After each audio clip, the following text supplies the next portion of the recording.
inspiring. This is what we need right now. But just when we're in a trough, we need we've gone to the low. There's no other way but up. And on that note, I'd like to introduce Dan Norris. He's the Mayor of the West of England Combined Authority, or what's called WECA. And in case you don't know what that means, he's responsible for the strategic governance of the West of England in the local authority areas of Bristol, Bath and North East Somerset and South Gloucestershire. In his manifesto, before he was elected Mayor, he was brave enough to go against his own party line, saying, "I am opposed to the expansion of Bristol Airport." True to his word, a rare thing, true to his word, on being elected, he followed through on his promise and has consistently opposed Bristol Airport's expansion. I'd like to welcome to the stage Dan Norris, the Mayor of WECA.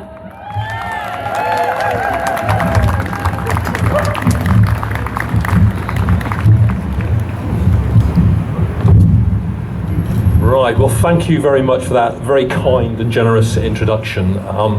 It's really good to see you all, and I can see you're all cold. It's freezing today, so look, I'm going to do a bit of participation for the start off of my comments. So I'm going to ask you, it's a question and answer, see if you can get the answer right. In the history of the planet, which countries have produced the most CO2, do you think? Stick some hands up, let's have a guess. Which countries do you think? So America, I can hear. Anywhere else? Here, okay, anywhere else? Okay, well, the answer is, and this was given to me when I was a minister in the last Labour government. I was given these figures, and that was sort of 11 years ago, and I was told there was a climate emergency then. And by God, there's a climate emergency now. I was told that the biggest emitter in the history of the planet of CO2, number one was America. Number two was us, the UK. Would you believe this tiny, tiny set of islands is the second biggest emitter of CO2 emissions in the world? And I think third was China, if I've got that right. But the point is, we have contributed to the climate emergency in a huge way. We are morally bound, in my view, to be part of that solution. And that starts with what we do here in the West of England. We have set ourselves a very, very, very ambitious net zero target of 2030. That's going to be hard to achieve.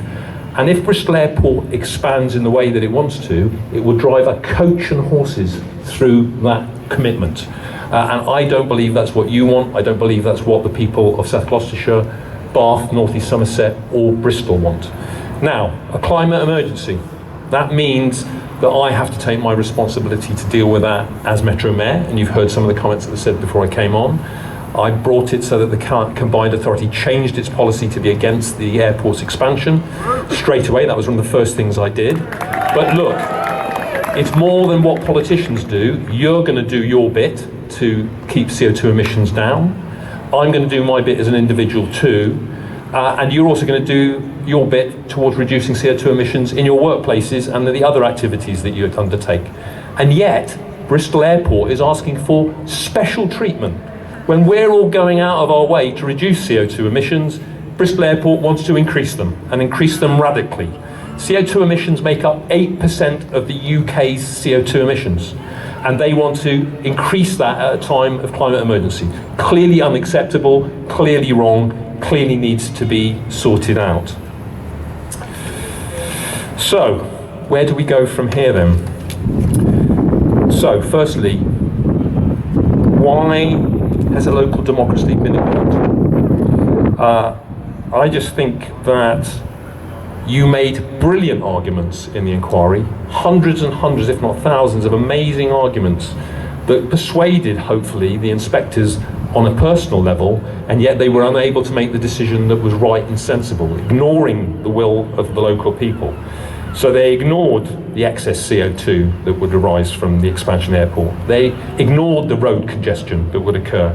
They ignored the night flights and the extra noise.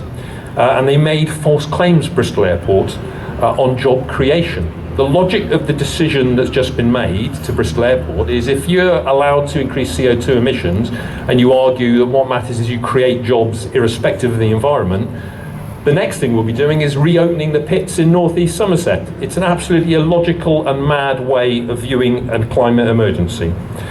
So what I want to see happen is that our aerospace industry is brilliant in our region. It is going to create hydrogen fuel for the future, which will help with aviation. It is going to create lighter, stronger materials through composites, which is great. That'll be part of the solution.